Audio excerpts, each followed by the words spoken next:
Pagbasa sa Ebanghelyo ni Mateo.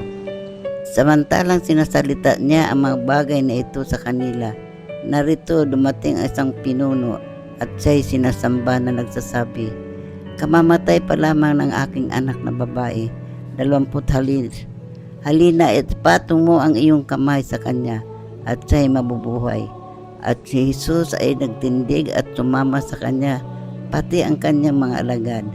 At narito ang isang babaeng inaagasan ng dugo, 12 taon na, at lumapit sa kanya sa likuran at hinipo ang laylayan ng kanyang damit. At sapagkat sinabi niya ang kanyang kalooban, "Kung mahipo ko lamang ang kanyang damit, ay gagalin ako."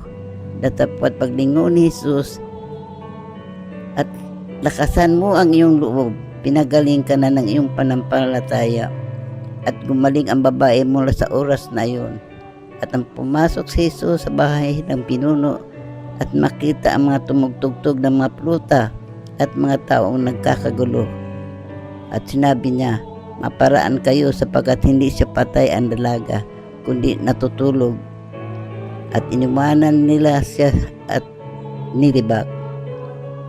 Datapwat nang mapalabas ang mga tao, pumasok siya sa tiningnan niya ang kamay at nagbangon ang dalaga. At kumalat ang pagkabantog ng buong lupang iyon. At sinabi, pagkaraan ng doon ni Jesus ay sinundan siya ng 2 lalaking bulag at nagsisigaw sa nagsasabing, "Mahabag ka sa amin, ikaw na ang anak ni David." Ito ang mabuting balita.